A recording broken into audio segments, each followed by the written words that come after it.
Like where I was at a task force where like it was like, how many arrests can you get? It was competitive. Whoa, wait a minute. So you mean to tell me it was a competitive? 100%. So there was like, you guys would compete about how many arrests you can get. Yeah. And when people get competitive, what do people do when they get competitive? They tend to cheat. Wow. And break the rules because they want that recognition. Holy shit. And it was sad.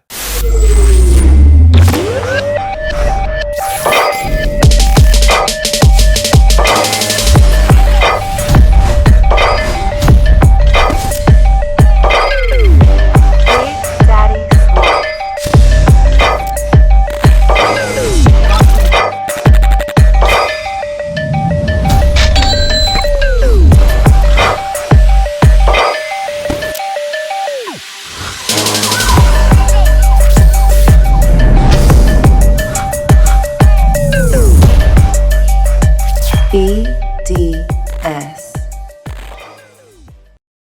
Welcome everybody to the first episode of Big Daddy Swolls BDS TV. Today I have a guest by the name of Chris Greenman. He is a former MMA fighter and a current government contractor, which we cannot disclose exactly who he works for in the government, but I can tell you this, it's top secret. So anyways, Chris Greenman, how are you doing, brother? Doing good, my man. Right on, brother, right on. More of a former MMA trainer than fighter, but I mean, didn't fighting, of course, but you know, so with some of the big names in that sport. Well, we'll keep it. We'll keep it greasy, man. We'll keep it greasy, man. Okay, right. Cool. Yeah, all right. Well, yeah. I saw your profile. I saw you with all the fighters and everything, so I assumed. But training, fighting, same thing. Yeah. Have you been in a fight before? Once or twice. Well, then, okay. I'd say we can call you a fighter then. Yeah, we can call you a fighter. All right. Yeah. So there you go. So anyways, how you been, brother? How have you been? I'm good, man. Yeah. It's been a minute. It's been a while. It's been a while. Yeah. It's been a good hot minute. You know That's what right. I mean? So anyway, so what's been going on with you, man? You're a big dude, man. That's the shirt. You make me feel small, dude. I think this guy feels small. I never usually feel like that, man. It's the shirt. I think I know how to fight. I'll tell you that. Good stuff, man. Well, all right, man. Well, tell me about yourself. So tell me about you. How'd you become a cop? How'd you get in the police force? I was one of those guys that if a bully was picking on someone, I would go to the bully's defense. You know, this was back before they defined bullies and they defined everything else. But I just always wanted to do that. You know, I had my personal stuff. You know, my upbringing was kind of where I needed to kind of revolt against the path that was going. That was the norm, like with my real dad. You know, and this trouble he got in. I didn't want to really follow that. So I went the completely opposite, you know, stayed away from all drugs, alcohol, and then, just got into everything that was pretty much physical. That kind of got me away from everything, and that was the way I went my whole life, actually. Also, I had an older brother that used to beat me up, and I always wanted to beat him up, so that was my goal. That helps. Yeah, so then I got into, everything like that, and that transitioned into the police department. So, wow. Yeah. So tell me about that. What did you do exactly in there? What was your job? Where? I was assigned my first assignment was to Hunters Point in San Francisco, which is where all like the projects are in. I know. Okay, so by the old Candlestick Park, and then I was at a task force for the rest of my time there until I got in an accident and retired out and went into other stuff. So wow, could you talk about anything crazy that went on? Like what you? Well, Matt, we've had a few conversations. Well, about some people don't know. That's why I actually wanted you on here because you got some great stories there, brother. Well, one of the ones that we talked about was actually it's kind of a funny story. It's kind of funny, kind of sad. It kind of makes you think. Is at the academy. We'll just start at the beginning. You know, start at the beginning. First of all, San Francisco is like one of those departments where it's like who you know and that kind of stuff. And I definitely politics. And I definitely wasn't that. I got lucky. The guy doing my background, I was just kind of shooting the stuff with him, and he was like. He got me on, so I got lucky. I didn't go to school there like everyone else. That guy gets in and have family on there and that kind of so stuff. You have to be tied in order to get on to that. 100%. Really? Yeah. They just did a huge hiring package. It's the only reason why I got on. I mean, I'm being honest, because everyone knows somebody or everyone. It's a crazy political town. It really is. Wow. Yeah. I did not know that. Yeah, I mean, and so anyways, I did end up getting in the department, and I'm in the academy, and I'm like, this is great, you know, there's gonna be some good people here. And when I got there, I was a little perplexed on how they qualified some of these people that were in there. Wait a minute, so what do you mean by that? Like, I mean, everything from their physical, appearance and the way they came across as to their common sense and to their everything that applied in the academy. Everything that, as we went through academy, I was just really surprised on the inadequate recruiting that they did, where I know there was a way better pool out there of candidates, Yeah. Give you an example. CHP used to have really, really high standards. Like you had to be like 5'10". You had to really their height standard. They had every standard, and they were really. They still are probably one of the premier law enforcement agencies. I give them hats off, but their standards have gone down. Really? San Francisco is just leap years ahead of them with standards going down. Wow. Making adjustments for certain people. An example of that is when you qualify for a gun, and there was, we talked about. You get a certain amount of bullets to qualify for a round. It's like a test. So the final test to see if you pass, they gave us 48 rounds. Okay, so they sit there. There's like three officers. They hand you. They all watch. They give you like 48 rounds. Throw them in your pocket, whatever. And then you're shooting the target, right? So then you go like from one distance, like 5 feet, and you'll shoot like 8 rounds. And they'll say, okay, 2 to the head, 1 to the chest. 5 feet away. Well, 5, 10. Then you're like to 25 and then 50. Yeah, that's not that difficult, right? You'd think that it's not that difficult, right? No. And then, I don't know. It's pretty, yeah. Yeah, I mean, so like, and then you have to get 40 out of the 48, like I said, and to qualify. So pretty cool. We're all, a good distance apart. There's like 30 of us in the academy.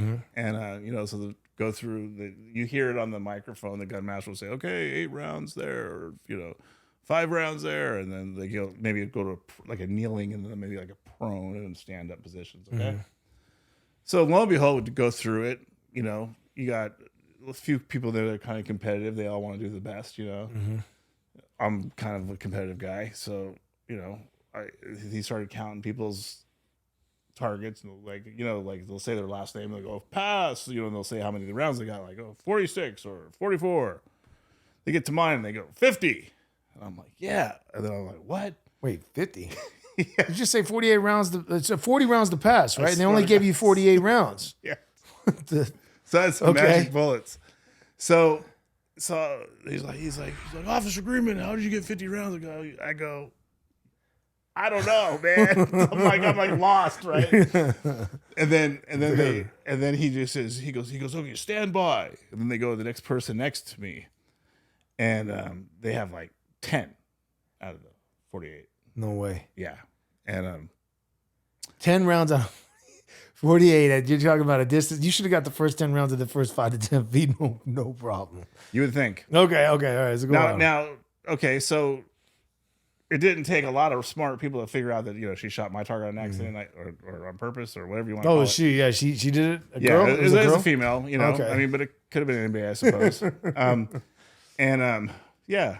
So, needless to say, we all everyone I think passed, including her. Which So how many did she hit? 10. So how did she pass the police academy? That's not being able to hit? All we know is like that they said how many rounds they hit, and that was the final test. And then the next morning we come in, and then we get the guns to keep now, because now you can keep them after you qualify. Right. Okay. So yeah, she had a gun. How would see, that to me doesn't seem that safe to have someone out in the field with you. That qualification does not seem too well. Yeah. Well, qualified. Yeah, that's just one of them. I mean, that's just one of them. Yeah, I'll give you another story. So do you guys, everyone watch Police Academy, different cop shows, you go through an academy. Yeah. And there's a physical part of it, which there should be. So one of the things was you had to go over a 6-foot wall. So you're running like a mile or whatever, then you go over this wall, and you kind of go, just like you see on TV. Yeah, right? Yeah. Well, unfortunately, on this one, this person, and lo and behold, it was actually the same person that with the gun. Really? Yeah. Go figure. Yeah, go figure. And now this person was a little bit height challenged, so she wasn't really tall. All right. Okay, that's okay. There's whatever, but she couldn't get over the wall. And they said, okay, we'll just go around it. Because sometimes in the streets, when you're chasing someone, like the bad guy goes over a fence, they'll say, oh no, hey, officer, go around it. Okay. I'm kidding. Okay. It's like, I'm trying to agree here with you. I'm trying to agree. You're from the hood. You know that doesn't happen. I mean, well, no, it does. They do have to go around. Well, They do. yeah. It happens more times than you think. Okay, so certain people will go over the fence, some will go through Certain the people fence. can. So, yeah, okay. So bottom line Yeah. is, so that was another test, right? You had to get a certain time, and then so they passed that test too. So they're letting cadets, pass without going through the proper channels of actually being a qualified person. Yeah, it's like, what's the point of even having the academy? If Why it's would gonna be like all pass? Why would you even want someone like that with you as a partner or anything like that? Because I mean, not only that, if you're chasing someone, they decide to pull out their gun, they could shoot you by accident. Yeah, Matt, you bring up a good point because it's serious. It's a serious thing when you're on the street and like we got real bullets, real guns, real people, real bad guys. Yeah, and your life's on the line. Yeah, and that's your backup. Well, not to mention if someone gets a little overly scared or not qualified to handle pressure, worried about. I mean, and who are they going to shoot? I mean, this particular person, even if they have. Even if they have their guns out and they're holding someone at bay or until other backup comes or whatever, who knows if they're going to shoot the person next to that person? Yeah. I mean, that's what's a liability. Not only that, to the people around them, the pedestrians, the victims, even the perpetrator who might not even be a threat, but that person might think that they're a threat. That to me is insanity. It's to even put someone like that on the street that's not even capable of A, jumping over a 6-foot wall, 2, not being able to like fire properly in the right direction. You're talking about how many rounds? 10 in their own vicinity, and then hit 2 of yours. How do you even know you hit the full 40? I'm just saying you could have just. You're right. You could have gotten 40. Yeah, or 30 or 30. Well, I'm not going to do that. No, hey, whatever. But I'm just saying. Right. Yeah, I mean, but I'm just saying. So what if someone like that was supposed to be on the street? I mean, I've seen videos of a cop so worried and so scared because he was in a chase, shoot a victim while he was just hopping out of a car and get killed. I mean, just because he didn't know how to handle pressure. I've seen that for no reason. I've actually, with my own eyes, seen it. And so to me, it just boggles my mind why you would even allow your police officers or pedestrians or anyone on the street, civilians, to be in any kind of danger like that. I mean, to even have a job where you can't even get over a wall when you got to deal with, 6 foot, 7 foot men, sometimes 200 plus pounds. I compare it. It's like a doctor. If you pass a doctor, a surgeon that can't use his hand because maybe he has something wrong with his hand, some kind of disability or something, right, where he maybe shakes with the scalpel. But they're like, oh no, he can be a heart surgeon or whatever. I'm kind of extreme, but I don't want this guy operating on me if he can't hold a scalpel straight if he's cutting into me, right? Yeah, right. He needs to know what he's doing. He needs to know the medical. It's no different. Yeah, right. It really is no different. Well, I mean, at least these people all knew all the laws when they got out, right? I mean, at least you mean to tell me they didn't know? The reality. This is the reality. Wow. You learn certain radio codes. Okay, because you have to learn the 10 code, or that's what we had. Departments have different codes, and you phonetics. Phonetic alphabet. So when you're spelling someone's last name, like if it's Smith, you're like, Sam, Mary, Ida, Tom, Henry. Okay, that's phonetics. And so that's what you really learn. You learn the basic charges: battery, assault, domestic violence, the ones that the city actually pays attention to. You have to kind of learn those. Easy books. Yeah. And that's how much in depth of law you learn. What about gray areas or anything like that? Coming across a situation where they don't know what to charge you with, or well, on any given arrest, you're arresting the person maybe for something, but then you go back to the station, you figure out what you're going to charge them with. That's kind of messed up. Not to even know. So these people are policing our streets. Don't even know the law. Don't even know. Not all cops. I'm assuming not all cops. Yeah, but then you book them basically on stuff that you can come up with or what you thought up to get them up off the streets. Not you per se, but a cop could do that. An uneducated cop or someone who doesn't deserve to be a cop. They can just make it up. No, it's actually you congregate amongst the cops to figure out what to charge a person with. So what? They sit there. You don't even know what you're getting arrested for. Half the time you don't. You bring them in and you have to figure it out. That's what you do. You play out the report and then you figure, okay, we can charge them with this, and this, and this. That's not cool. No, it's not, because you should be knowing what you're getting charged for before cuffs are even put on you. Right. And not only that, the DA will sometimes look at the report. Sometimes I know because I've seen it and then come up with charges. Yeah. Sometimes they do let it go, but a lot of times they don't. And that's like part of the problem, I think, too, is like There's something wrong with that law system where it's like you're getting points or awards or promotions for how many felonies you can like convict people of, or misdemeanors or whatever. You get this many arrests or this many convictions. It's actually a merit system over ruining people's lives per se. In some cases, I mean, there's no real help to that situation. It's kind of funny you say that, because there is a merit system once you're there. Wait a minute, you're talking about the police? Police, yeah. Police have a merit system. I'm saying that once you're there, and we'll get into that in a second. Yeah. But during academy, there's no merit system. It's a participation trophy. Like these guys, like I see these kids sometimes, they play for soccer teams and their teams sucks and they get a trophy. It's like, why the hell you get a trophy? Yeah. Your team sucked. You shouldn't get a trophy. Seriously. But in this day and age, you have to give everyone so they don't feel bad. Soft. Yeah. So so you have that in the academy. They put you through, and then you become a cop, and then it's wait a minute. They have that in the academy. So that's the same thing. They changed the rule for the height of the wall because the one person can't get over it. No way. That's the same thing as a participation trophy. I'm sorry. Yeah, it's exactly what that is. You tried to run and you tried the obstacle course, but you couldn't do it. But hey. So then, where's the cutoff? Where's it end? Where's it stop?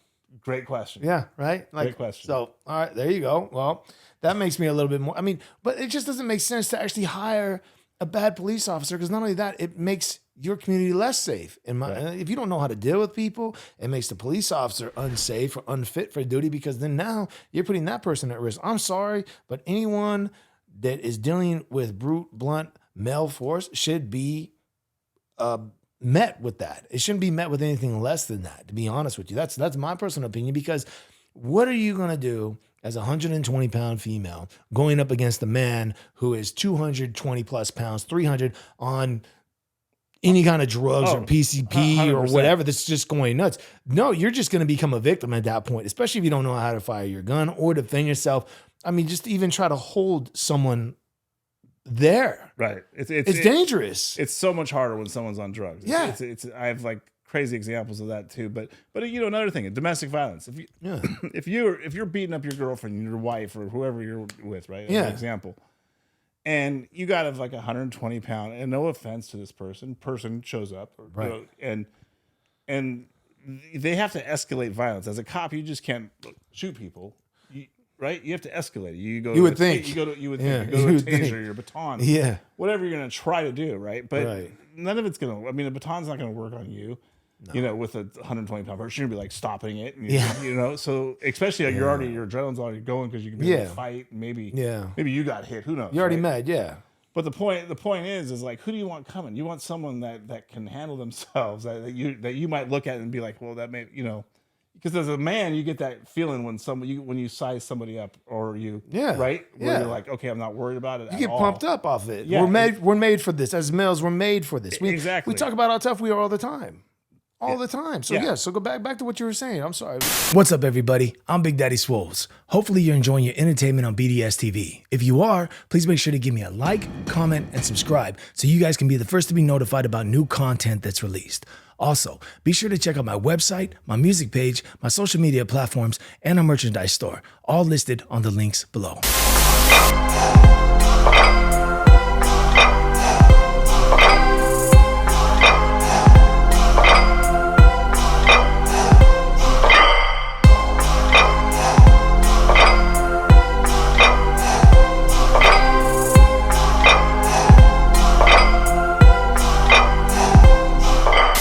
It's like one of those things. So you're going to be a problem where this person's going to have to call back up anyways, because they're going to know that you could destroy them. So they're going to be like, okay, I need the radio signal for a backup, right? Right. 1025. So they're going to do that, and then you're going to get more people there. So now you have to pay more cops because that person couldn't even handle the situation. That's just one of hundreds of examples. Yeah. I mean, even if the situation called for someone like that, fragile, being scared, they're going to panic. They're going to put them in a situation where they're going to panic. Yeah, now you got a person that can't handle you physically, and has to escalate violence, like escalate the use of force drastically up because they have no choice. If they're by themselves, right?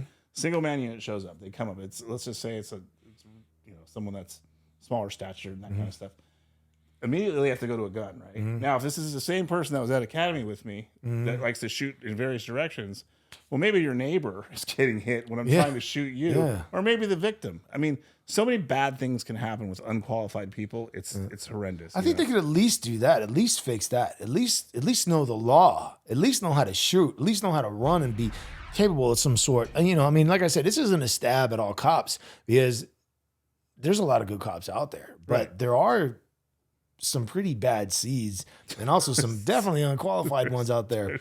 I mean, there's been some times where I actually have to call a supervisor to show up because the boots don't know what they're doing, or they don't even know the law. You should always do that. Yeah, I mean, when anything starts going away, you don't think it should. Like if they're searching you without cause, or if they're not telling you why you're encountered with them, where you have to stop and give up any of your freedoms. Right. You gotta challenge that. Yeah, you gotta call the supervisor. You guys, if you don't know any better, if you're getting harassed or irritated by cops, or you feel that these cops are not doing what they're supposed to be doing, pull out your phone, videotape them, and let them know you're asking for them to get their supervisor. They have to do that by law, correct? They might not, but they should, and I think it's definitely required by law for them to get their supervisors. There are a lot of good things are coming out, and that's great advice. I think so. Always call for a supervisor, guys. But sometimes you won't get a supervisor if the one's not available. If you're getting pulled over by the CHP and you ask for their supervisor, it could take you. If you're out in the middle of the desert or something, it might take them 5 hours, and they're not going to deal with that. That's true. In most cases, they can get a supervisor. You can get your supervisor. Yeah. So whenever you can, you guys, that'll definitely help you guys out in the situation always, because the supervisor, he's going to show up, he's going to know the law, he or her. He's going to show up, going to know the law, going to know how to de-escalate the situation in most cases. We hope in most cases.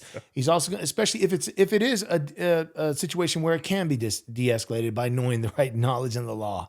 A lot of times, escalation things will be escalated to a certain point to where it shouldn't even be anywhere near it, just because these boots don't know the law. These cops don't know the law. So if you're ever caught in a situation like this, always ask for a supervisor. If you feel like your rights are being violated, if you in a city or something like that, always call for a supervisor. That'd be my advice to anyone I know who's going to be going through something. Sorry. No, is that correct? No, that's definitely great advice. That's definitely good advice. You know, the one thing that we always said when dealing with cops is, like, you can always talk your way. You can't really always talk your way, like, out of a ticket, for example, but you can certainly talk your way into one. So, you know, it's at the same time, you don't want to come off like, I see all these videos of these people challenging all these cops all over the country. Yeah. It's like, you don't want to be stupid. Yeah, don't be stupid. Like, don't take what we said as like just come off the cop. Give me your supervisor right away. No. Have some common sense, even though I know common sense isn't that common, you guys. Try to have some common sense. Yeah. Honestly, you know, most situations you would hope that, you know, the regular stuff can be taken care of. Like if I fuck up, I know I fuck up. Yeah. Have some self-accountability. You know, hey, if I'm speeding, I'm doing something I shouldn't be doing, I know I fuck up. Right. And know this. If you guys don't always challenge why the cop pulled you over. That's the best advice I could give. Because honestly, I could follow you home.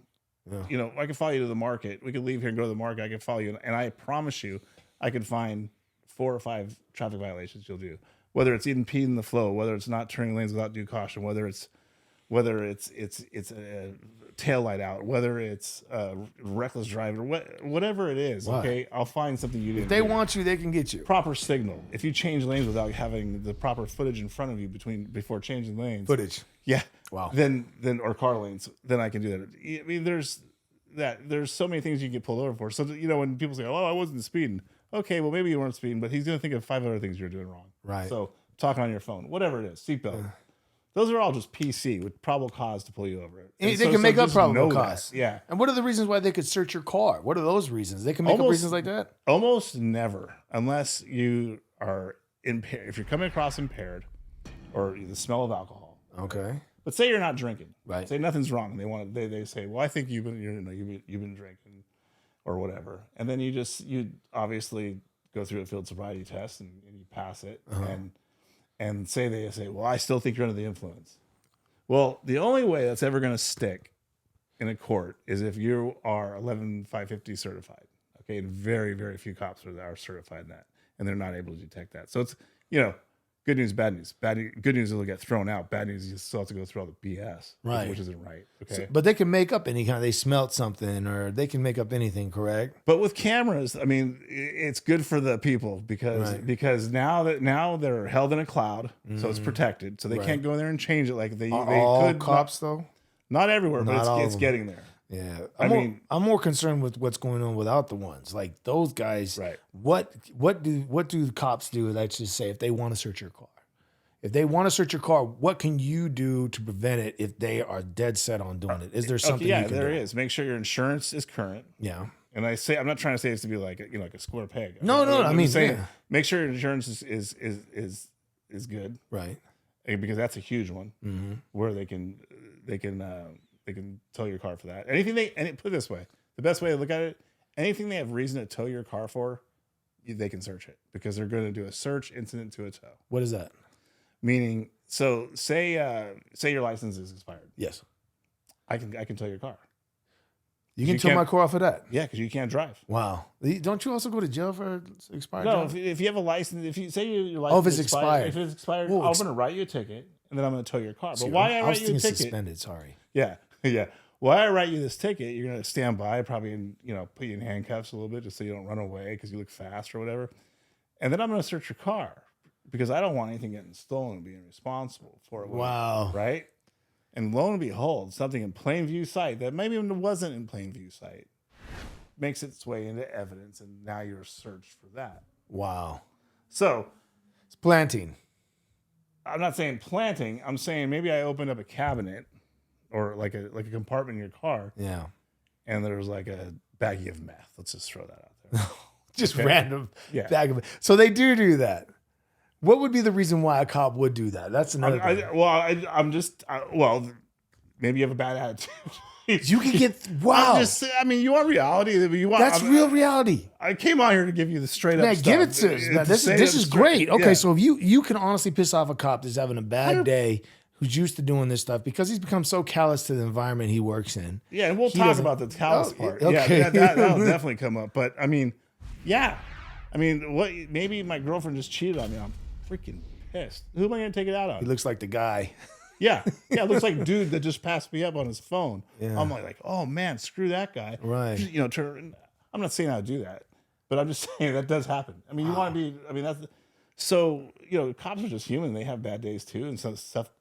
Something pissed them off. But man, that's a problem. Yeah, you shouldn't be a cop at that point. Exactly, and that comes back to the academy and the recruitment and getting the right people and getting the most qualified people in the job. All that, we're getting away from in everywhere, professional sports. Except professional sports. Isn't that crazy? Always have the best of the best on your team. Fight for the best of the best on your team. But everywhere else, it doesn't matter. Imagine if they went to the owners and said, "Hey guys," the owners went to the coaches and said, "Guess what? We have to conform and make sure that we represent all the society that we're playing in." Right. Yeah. And which means we have to have a certain amount of different types of people. We got this guy underneath the bridge over here. We got no matter what. We got this girl from the middle class. That'd be like your football team's gonna probably not be good. Yeah. Right. Well, yeah. So I mean, and it's just like a business. Like we've talked about, like you and I separately. Who are you gonna hire?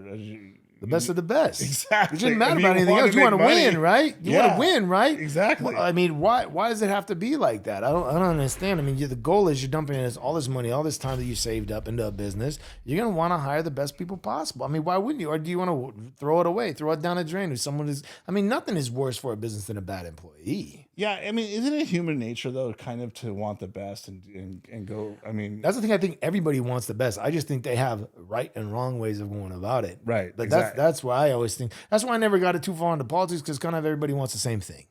They just go about it the wrong way. Right. That's what I've always pictured. But I'm not going to get into politics ever. No, I'm just saying. It comes out to the qualification where you try to put the best people. In the best positions. Save lives. And that's exactly. Especially not endanger them. Right. And then we're talking about arresting people for no reason and taking, families out of homes. I mean, father figures out of homes. And then, I mean, that could alone right there create like criminals from becoming from a fatherless home or in any situation, because they're growing up without a male role model. And then now they have all this time on their hands doing anything besides being placed in sports or mom being overwhelmed, or there's a lot of things that come from, a bad arrest. I think so. And you probably have more experience in some aspects of that than I do, as far as is being in that environment. I mean, I never lived. I'm not going to sit here and say I lived like in any kind of hood or anything. Like that. I worked in it,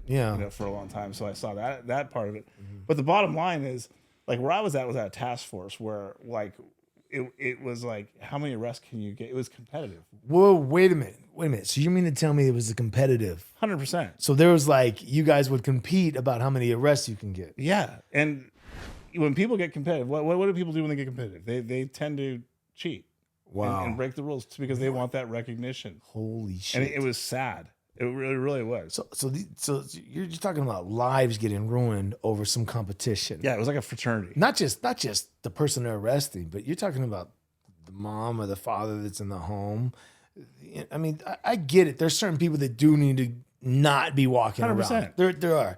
But there's a lot of people that get caught in the system that can't get their way out of because trouble is always fun and they have nowhere to look.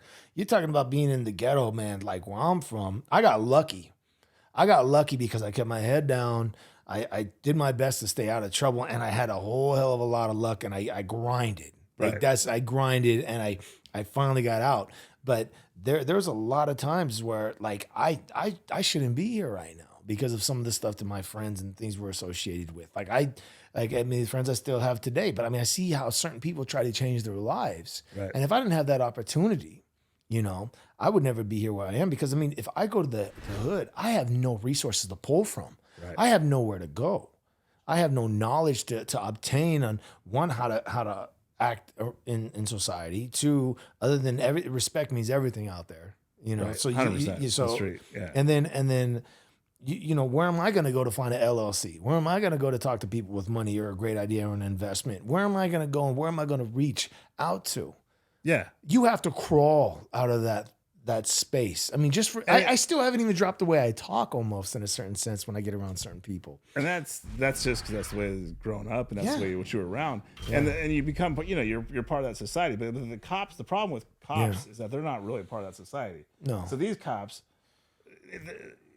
they go home to like their suburb. Yeah. And they work in this part of the city. Mm. I mean, I was one of them. Yeah. So I didn't live it. Right. I lived it for 8 hours or 10 hours or whatever like that. But then I went back to, the suburbs where everything was nice and dandy. Okay? Yeah. But the problem is that when there's a monetary incentive for cops to make more arrests, it's a problem. It makes things worse because they are drumming up charges and they are going after things they normally wouldn't go after. Crazy. And which means that a lot of people are getting discriminated against because of where they're at and what neighborhood they're in. Okay. Yeah. And that's much different than talking to people because they maybe don't belong in an area. It's much different than that. Yeah. Because with cops, when they get arrested, they get overtime because they got to go to court. Yeah. Okay. So they know. So if I do a felony arrest, I know I'm going to get some court time on that, which means that's 3 hours OT. And usually I just got to show up and then I leave because they push everything. You get the way the court system is, they always postpone it all the time. But I get 3 hours pay. Just to go up there, sign a card, bolt. Really? So it's a financial incentive for cops to make more and more arrests. So that's the things I don't understand because that's how like the DA gets votes on putting something like that in front of people. Like, hey, look how many arrests I've made. But people don't understand like a lot of those. I'm sorry, not arrests, but convictions. A lot of those people don't understand that are reading. Oh yeah, keeping our community safe, got all these convictions.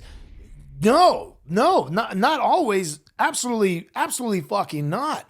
There are families on that street now that you've created that are not going to have any father's figures in that home. Yep. These kids and children are going to be thrown out on the streets, and what are they going to have? Because a single mom is going to have a very hard time taking care of 3 boys, 100%, 4 boys, making or a single dad, making even that. So trying to get them all into school, maintain a job. And the DA is like, yep, another conviction. And they don't even look. They just close the book, right. Move on. Next case, yep, number in the bag. Yep, number in the bag. And they keep moving forward. But why is it not based on yes, I'm keeping this community safe, but I'm also making the right decisions and I'm changing people's lives. I'm not making things worse. There's certain things that, yes, I understand. Some people will never learn. I get that. Those people should probably be monitored. But there's also people that are actually trying really hard 100%. To get out. You know, they really are. And that's something I've always had a problem with because I've seen it happen. And it's very hard to get out of the system, especially if you don't know how.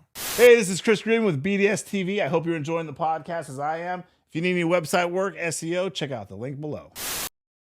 Well, you know, the one of the things, the distaste I had for the department, which ultimately helped contribute to me getting out of there, was the fraternity structure of a place like that, where you really shouldn't have that. Wow. You know, where you have this camaraderie, but for the wrong reasons, you know. Yeah. And it's like you didn't see the same group trying to help these guys, like trying to do like a softball game, like when they're off days, or trying to get them to do something that's positive or something like that. You just saw them come in there, make as many arrests as they possibly can. That's crazy. And then bolt. You know, and that's reality. Anyway, no one can challenge me on that. No one can, and that's what we have to change. We have to change to have the cops training that maybe more of it, and that's more sensitive to the environments they're in. Yeah, you know what I'm saying. Well, honestly, you're gonna also become callous. Can we talk about cops becoming callous now, like towards the 100%? Oh my gosh! Like, I mean, if you're on the street and you're dealing with like people that are treating you like shit all the time. Of course, I get it. You're going to start growing a hatred towards the community. You're going to start expecting things because, you know, yes, this is statistically wise, or, you know, chances of it happening become more relevant and more prevalent to you. Right. You start seeing it. You start seeing it, so you start knowing what to look out for. But not always is the case.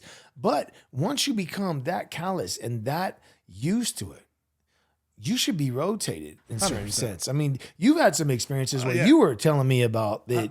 100%. Like I should have been rotated out of there after like a year or two, because where I was at, you know, you could do a whole career in Irvine PD, and see what I saw like in a week, and that's just the truth. Yeah. Okay, so I got somebody dying on me the second day I'm on the job, right? Like literally dying. He's bleeding out of his heart, you know, and we can't stop it, and he's about to die. It's just the way, and it hit me. It's crazy, right? And then my lieutenant's like, get a dying declaration from him. What is that?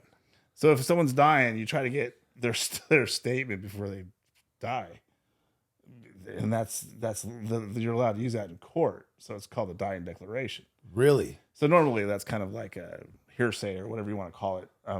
That, you know, no one can attest to it. But if they end up dying, then it's credible and it's allowed in court a lot more often. So, but you know, my initial thoughts at that time, like the second day or whatever, I'm like, what about this guy's family, his mom's? You know, I mean, does he have any kids? I'm thinking all these things. Yeah. You know, and I'm just, it just hit me, you know.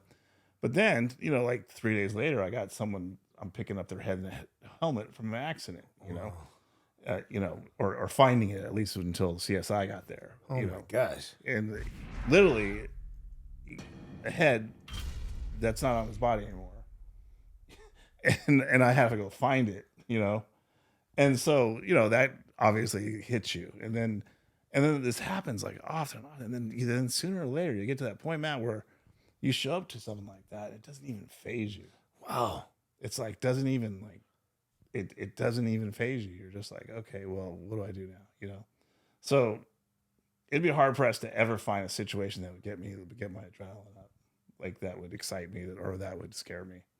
After you've seen it all, because it's like it's just not going to affect me. Wow, and that's not a good place to be in. Right. I'm not bragging about that by any means. I'm saying like, you know, that kind of consideration should be considered. You know? Yeah. And so sometimes when someone's dealing with like certain cops, I'm not a huge advocate for cops. You know, yeah. I'm obviously on here to tell you some bad stuff about them. Yeah, but I mean, good stuff as well. I mean, there's you know, but the point is that I mean, you might be dealing with someone that's so calloused, and what might be important to you, like emotional to you, like they're probably just at that point where it doesn't not matter one bit. No. So you take the human act. Yeah, exactly.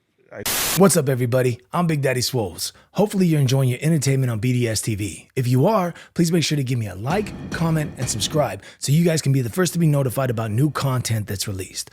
Also, be sure to check out my website, my music page, my social media platforms, and our merchandise store, all listed on the links below.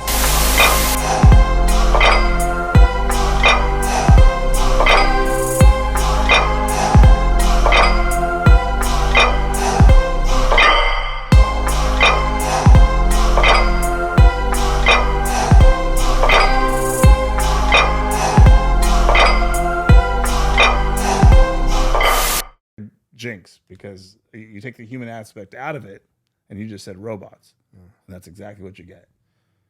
So it's tough. It's a tough problem, man. Yeah. I mean, isn't there kind of some rotate them? Yeah, put them some, rotation. You should. I'm sure they have some sort, but like at a certain point, you don't belong on the streets. Yeah. At a certain point, you've had enough. Yeah. Every person has. Every person has. I mean, I had enough on the streets after a year of being in the ghetto. That was me. I couldn't stand it. I wanted to get out of there. These people working there every day and seeing the worst of the worst. I couldn't imagine. I'm gonna take their side on this part of how much stuff they have to deal with. Right. They have to deal with this, and this is hard on them.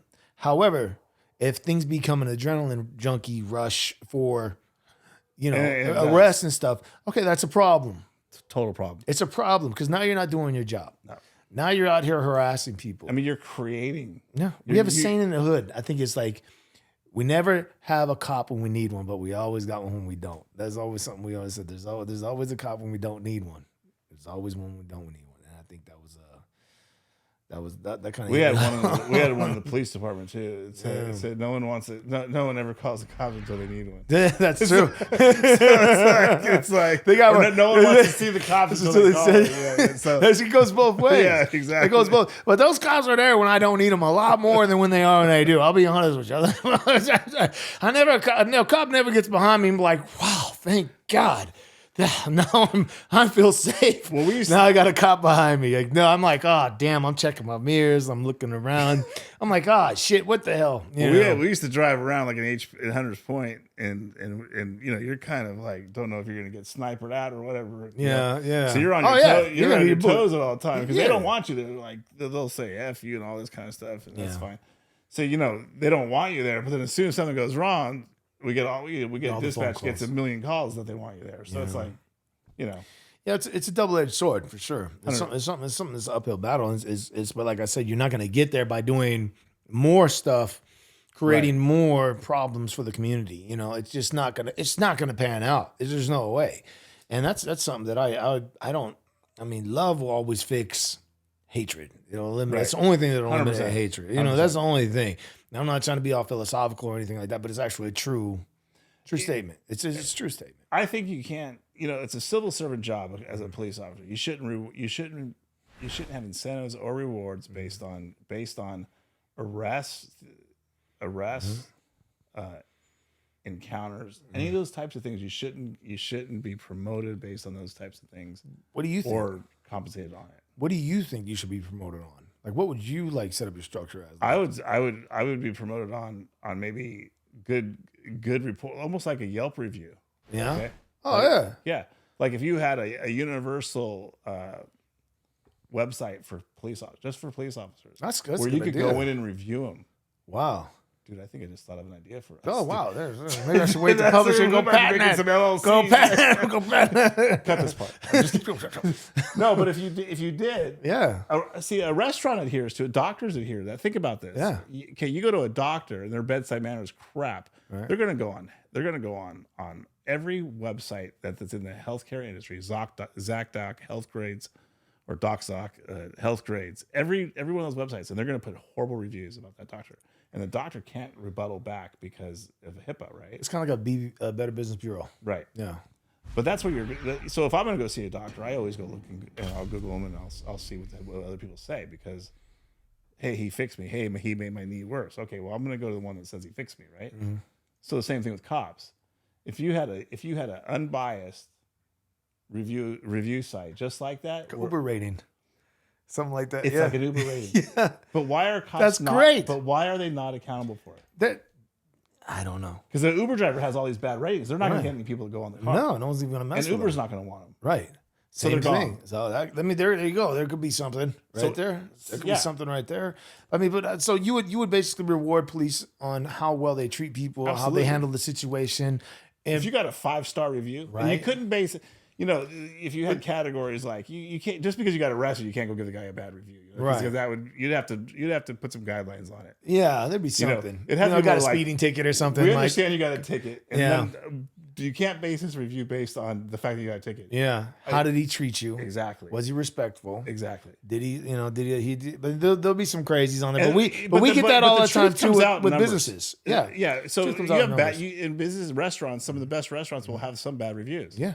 And that's okay because that's why you have an average for star rating. Yeah, yeah. So maybe your compensation and your advancements in the police department are based on that.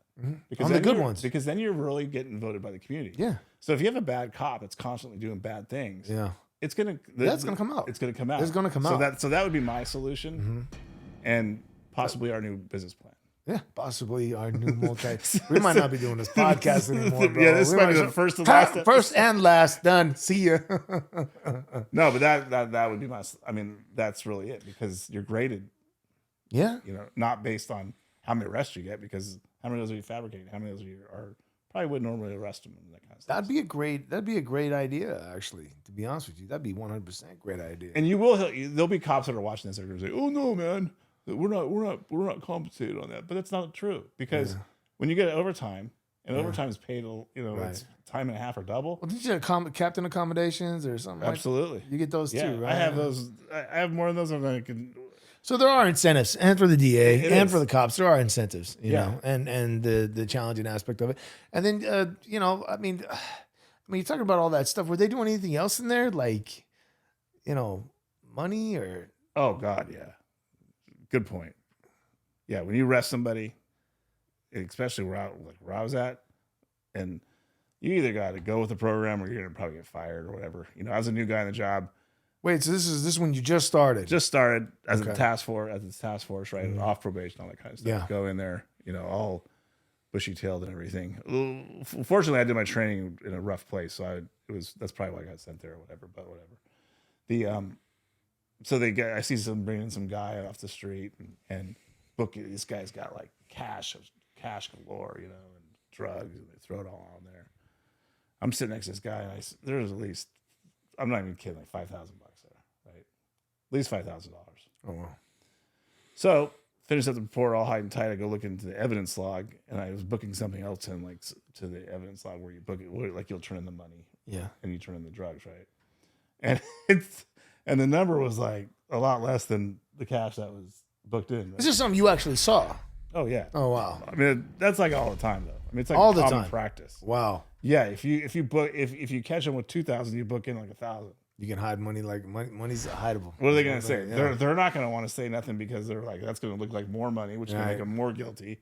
So they're just going to shut up. Free money, right? Yeah. So, I'm like a Boy Scout, dude. I never drink, never smoke. I didn't want any part of that. But here's the thing: if at the end of the shift you get an envelope that has something in it, what are you supposed to do? I go to internal affairs. I know no one. I'm going to get fired. They're gonna put me in some pasture somewhere. I'm gonna be doing a school car in some elementary school, that I have to sit out all day. I'm like a young cop. I'm gonna get bored out of my mind. I'm gonna commit suicide or something. I mean, so what am I supposed to do? You got to either just kind of go with the program. Yeah. And it sucks. I'm just telling you, it sucks. But that's an incentive for them beyond like the legal ones. Yeah. Right. So then you have cops that are being just as bad as the guys you're arresting. It's the same, it's worse. Yeah.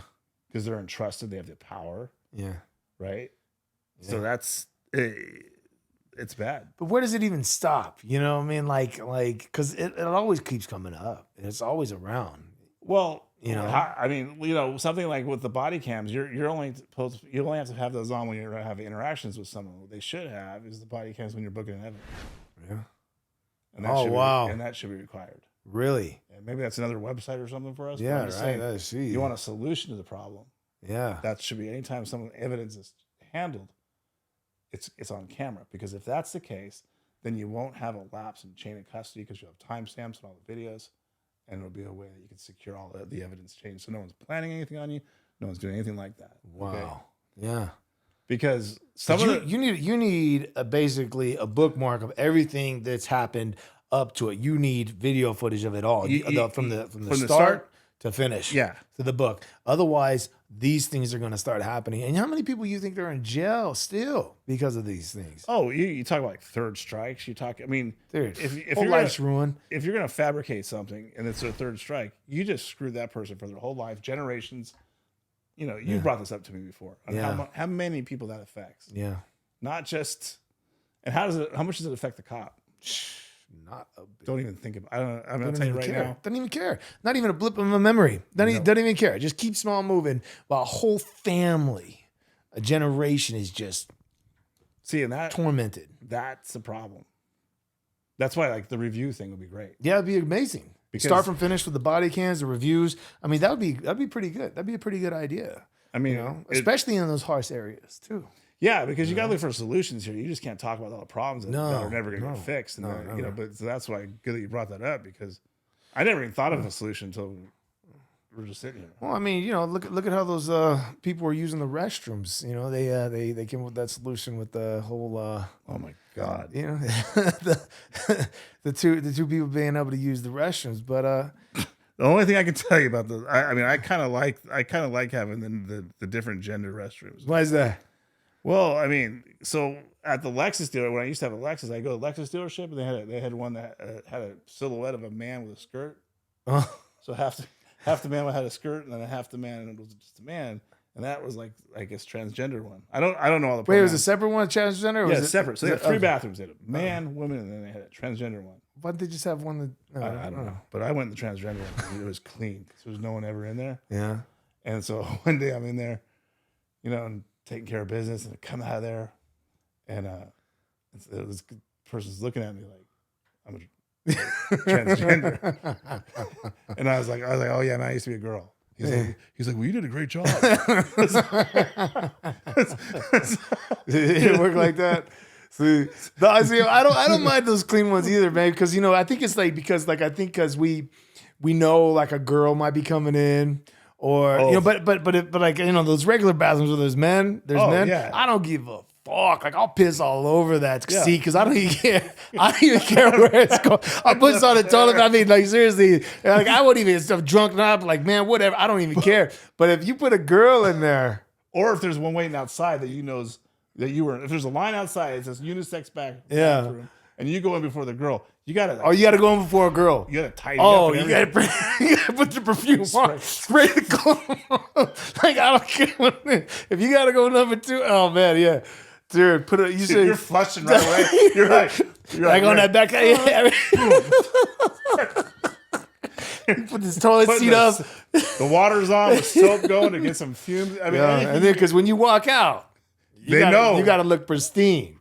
Or sometimes you try to make it quick, right? Because it's like you'll put the toilet. Then you put the toilet seat up so you look like you pissed, yes. right? Yeah. I taught him that trick, man. I taught you that. That's the best. I was like, yo, bro, Matt. Yeah. Here's what you do, man. So you say you're doing number 2, and the girl behind you. Yeah. Quickly flip that seat up, because they're gonna think you peed. You blame it on the other guy that just was in there, right? You get that. Yeah, you're like, oh man, Now you gotta blame those guys. Guy's an asshole. Yeah, man, for he's a jerk. So I'm sorry you got to deal with that. My bad. But anyways, back. That's crazy. That's true though. Yeah, no, it is. Funny, I don't want to admit it, but it's definitely it's true. Man. But we were talking about that other time, and you're the one that you brought that up. Actually. Yeah, right. Yeah. You're like, yeah, when like there's a girl, and I'm like, yeah, man, that's you got to be on point with that. But anyways, back to what we were saying. So did you ever have any situations where someone unqualified showed up to your call that you had on duty to where you felt really uncomfortable with working with or anything like that? Did that ever happen? all the time. All the time. Yeah, I mean, I saw bad searches, and you don't want to see. The thing is, like, you don't really want to question other cops when they're the lead investigator for that situation, right? it's like you don't come on someone else's turf and you really do that. It's like, but I mean, numerous times you would see people get roughed up. Really? Yeah, like you know, my whole life I've been around like the fighting world. And like I'm not one to sit there and like handcuff someone and hurt them or something like that. You know what I'm saying? But stuff happens. It does happen, and you would see people get searched when they had no search conditions, they had no probable cause, and you'd see them get searched. They'd find stuff, and You would see that. all the time. You would see all that. Yeah. Stuff. What about where am I supposed to go? I mean, seriously, it's easier said than done. It's like, especially the circumstances, really matters. Yeah. You know, on where you're at in the department, and if you want to keep your job. Yeah, you gotta it's hold it just- together, right? You know, it's the whole whistleblowing thing where, Everything's gonna come crashing down on you. it's like, is it worth it? You know? I guess no one ever really knows until they're put in that situation. That's a lot of things people like to like point, but they don't know about the amount of pressure. Some people Yeah, you're aren't gonna built- stop. You're gonna stop paying your house payment. You're gonna stop paying your car payment because you want to do the right thing. Some people would stand up and say yes. Some people would say no. Some people would say. No. And I respect the ones that would stand up and do it. But if they're really in that situation, At least you're honest, bro. Hey, at least you're being honest right now, because a lot of people be like, but you're sitting here straight up no. on your word, putting the facts in the air of what most people and still people today are doing. It's, Right. you know, so it's like you're not gonna give up your family. I mean, most men wouldn't. No, I mean, Most is men it wouldn't. is it really worth it? I mean, that's how you have to look at it, because everyone's out for themselves. I mean, Yeah. no matter At how the you end look goal, at it, yep. right? I mean, they're out for themselves. That's true. So you're gonna go make a big point when this guy's dad's one of the captain of the police department. Wow. You know that he's the one that's doing all this crap. Holy shit. And works at the same station. You're gonna go, hey, yeah, sir, up the chain of command. You know, I just saw your son search his. Yeah, okay, I'm gonna do real well in the department. Yeah. So I'm just saying that's really what happens, and that sucks because you have a lot They'll of, start hating you, and then they'll move you, they'll transfer you, they'll put you somewhere. Yeah. That's all politics, man. It's crazy. And that's the thing about this world is like people don't understand is like you have to be able to maneuver through politics. Success is crazy. It's crazy. Just to be able to maintain your life is hard to do, is political sometimes when you're working for someone or the government or trying to win a show or compete or do anything. There's going to be politics involved throughout your whole life. And it's going to involve humility, being humbled. And I'm talking about the real humble, not that other stuff. Like, be nice to everyone. I'm talking about like literally get punked around, not say something. There's a lot of things that people have to do just to maintain their life, right. and everything.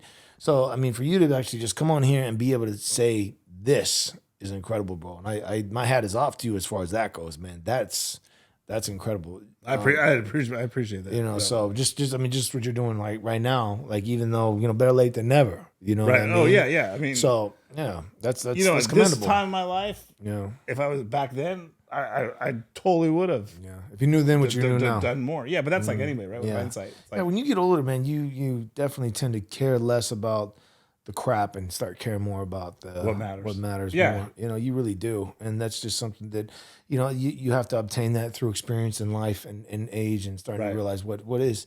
But what else? I mean, was there any like let's just say like remember the girl that couldn't shoot? Did you ever have to be with any partners like that that showed up on the job? oh yeah. I had Or a did guy. partner had a up guy- with them or Yeah, I was partnered up with this someone just like the person that we talked about. You know, that was definitely a smaller statute and physically challenged in a lot of ways. Really? And you know, I was so used to working with my partner. This is a story that I was so used to working with my partner, and he was a Marine. You were a Marine. The Marine mentality is pretty damn good, as far as, you know, they're not going to walk away. They're going to be there backing you up, and they're going to. Yeah, if they're together, yeah, get- for sure. for the Some most- there's some that, you know, This they guy was like shouldn't my be partner was a Marines. drill sergeant, and he was like Mr. Marine, and That's cool, man. he was tough. He was tough. Yeah, right? you get a lot of great Marines, man. A majority of people, like, they put you through a lot. I don't Exactly. know how it is now. Right, But it's definitely. I don't know if it's the same. when Standards I are was in- lower, just like everything else. Yeah, I wouldn't know, but like I think that I don't know. I'm Well, not gonna I- speak unless I know about it. I work with but- them, and standards have lowered. Oh, so. wow. But Well, anyways, that's a different story. So I'm thinking I'm with my regular partner. We this guy that we kind of know has been arrested all the time. I just ran his name on the computer, and it comes back felony no bail warrant. those of you who don't know anything about that, if you run someone's name in a computer, go over to the radio and say their name, and they have a no bail warrant by a judge, you have to bring that person in, or attempt to. But you have to do this. Have to. So what if it's like a little 120-pound girl, you know? Yeah, she's with me. So this guy who's wait, do you have a 120-pound girl with you? Yeah, this night. Wow. Okay, so this dude's like 6'4", 280, and he's got as much muscle as you. Okay. Wow. So I'm like, I'm like, hey, you know, I forgot what Joe's name was Joe, whatever. Got to take you in. You got no bail. The judge wants you in court. You know, you'll be in and out. They'll probably release you tonight. He's like, I ain't going to court. It's all PCP. He's on PCP. He's like, you know, doing these crazy gestures at me. Oh wow. You know, like, and I already know. I mean, he's on some shit. So you got to think that because it's really hard to deal with someone, right? Especially if they're on something like PCP. It's incredibly hard to. Probably the worst drug someone could be on that you're trying to don't feel pain, have an altercation with. Okay? Keep going. Energy it just keeps going. Right. So this guy wasn't going. So he literally. I was like, hey man, turn around. He's like, I ain't turning around. He just came right at me, right? And like about to punch me. And like I work nights all the time, so I had my flashlight, which has like that long of a stream light. I literally took it full on, you know, I played baseball for years and right across the face. Wow. And I thought he was gonna kill me. I really did. No BS. I mean, he was coming at you. He's a big dude, coming right at me, and I'm like, that's all I had. So I was like, boom. So with my experience, somebody usually would get knocked out by that. Yeah, but he didn't go down. No, he went like this. Well, boom, came really? Right back. Yeah, and it was nuts, man. I mean, he just came at me. So the female, or the partner I'm with, you know, yeah, just didn't do anything and called for backup. And so luckily I didn't get knocked out. I mean, I got hit, came back, and God helped me out a little bit. The guy thought he could do a double leg takedown on me, and I was a Division I wrestler, and that wasn't going to happen. So I was able to stuff it and choke him. But if not, I would have got my ass kicked, I'm sure. But it should have been a little bit easier if you had a capable partner there with you too. Yeah, if I had two people, right? Yeah, and it would still be a struggle. Yeah. I mean, we could have 4 people, it'd be a struggle. But if we have 5 more of this person show up, my partner, it's going to do no good. At that point. And just think how bad that could have went, though. Yeah. I mean, I'm sitting here telling you right now. What if it was just her, and she ran the warrant, and she has to take that guy in? Well, she could you imagine? No, I wouldn't want to imagine. She would be either dead, or she would have shot him, or something, or shot what happened the neighbor. Because she didn't know how to hit the target, because we used the example earlier. Yeah. So those are the problems, and that's kind of the example we were talking about, domestic violence. Who shows up? I mean, at least if you showed up, we have a good chance, of getting him into custody somehow, especially together. Right? Yeah. Yeah. Easily. Exactly. Yeah. Easily. Yeah. Well, PCP is a rough one. Yeah. They feel no pain. When they feel no pain, it's tough. But that's a perfect example of like, okay, you don't really have the best qualified people out there. I mean, that's case in point, right? Yeah. And that's what we're trying to say, is, it'd be like, if they put one of us in a running back in the Super Bowl, right? They would probably get a lot of running yards. Yeah. Right? I mean, a few, but not much. I don't know, man. I don't like putting myself down. You know what I mean? No, I know. I like to think some things too, but in reality, we're probably not the best running back for the NFL. They would like challenge They'd accepted. be like, yeah, he's big, man. Challenge accepted. Well, I would too, because we're both I get it. stupid. But we're built like that. Yeah, we're built like that. Exactly. But reality is, it's not the best person for the job, and I realize that. Even though I would say, okay, I'll do it. Yeah, no, I probably. And you would too. No, I don't think I'm short enough for a running back. I think a running back could be a little. Yeah, you are tall. Yeah, I'm 6'3", so probably 6'4". Middle. But yeah, no, I'm just thinking, you know what I'm saying? Yeah, exactly. It's just having the best people. Especially when your life is involved. My gosh, people, come on. It's your children's life. Shows up to the children, a park or anything, stray bullets. You're especially learning how to fire a gun, especially learning the law, especially not being corrupted or callous to where you're just doing the most awful shit you possibly can to people. I'm not saying that it's on the daily or it's always consistent, but it happens. It's here. It's amongst us, and it needs to stop. And we're not, the thing is, I know none of us are saying that, there can't be really good, let's just say female police officers or whatever you want to call it. Well, I don't think they belong on the field. That's my personal belief. I don't think they belong. I don't either. Dealing with, 220-pound crackheads, meth. Like I don't believe that there's a place for them there. I do not. There might be some crazy ones like that. Like, okay, yeah, you pass a certain amount of test or whatever that you might be benefiting that situation. But it's still, as a man, we want to protect our women. We want them safe in a safe area, safe zone. That's how we are built.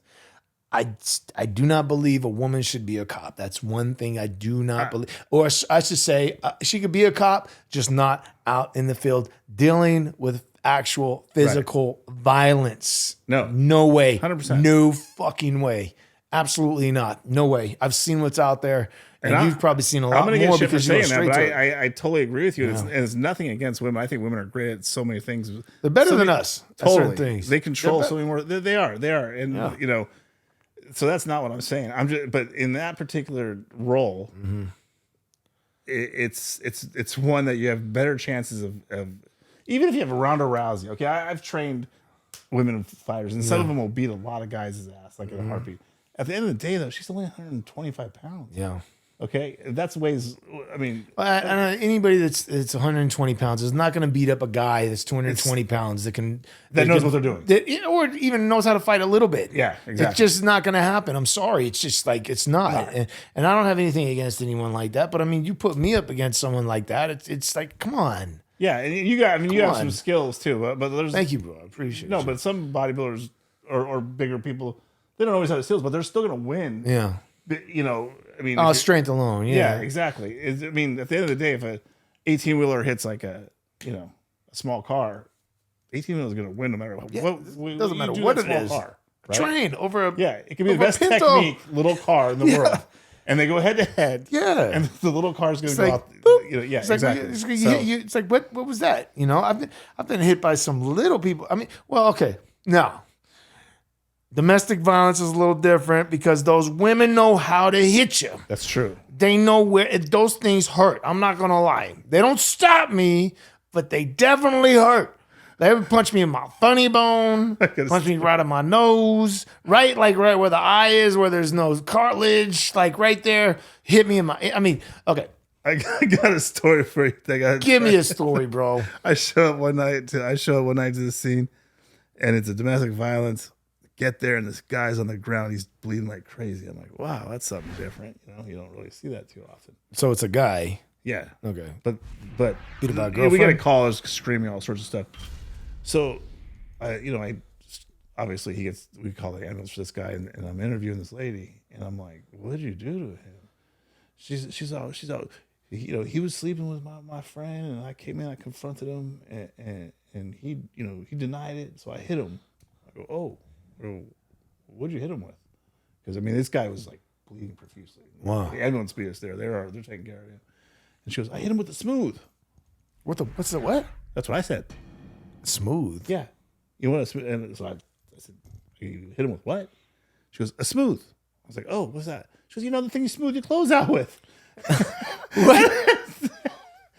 You dating a woman like that, you deserve it, bro. No, the thing you smooth your clothes iron. You date a girl like that, you deserve everything you get, pal. Sorry. Well, that was one time we had to bring in the female, but because it's controlled environment. You already have the environment controlled. That's why I tell you that story. That's not the field. Yeah, but I was perplexed. I was like, "What, dude? Smooth." I have dealt with some silly people before, but that'd be one of them. That'd be one of the ones up there for sure. For sure, man. For sure. Jeez, man. So, Anyways, Chris, man, it's been a complete pleasure for you, man, to have you here, man. Complete pleasure, man. And honestly, man, you're one of the good ones out here, man, that I've met, and I've had the pleasure of speaking and having so many great stories with you. And just to be able to continue a friendship with you is a complete honor, brother. And I greatly appreciate you. I really do for coming on and being here. Right back at you, man. Seriously, you're a really smart individual. You're doing good things here, and like I'm happy to come on whenever you want, man. Anytime, bro. For for sure. This is a great conversation, man, and I love it. And we can get it going. Yeah, and that idea, I'll tell you what. Yeah, we're gonna talk about that. Why has no one done that? Is the better question. Seriously, man. The simple things that people think, why didn't I think about that? Right? Simple things, So that's I'm gonna go back home so I can put on my BDS TV. Oh yeah, rock that. And because there's some episodes I want to get, even though this is the first one. It's pre-recorded, so now you already have some more. We're gonna keep them going, bro. We're gonna keep it going. We're gonna do some dope things, man. And always a pleasure, my guy. Always a pleasure. Blessings, my guy. Blessings. All right, Big Daddy Swolls TV. We out. The Big Daddy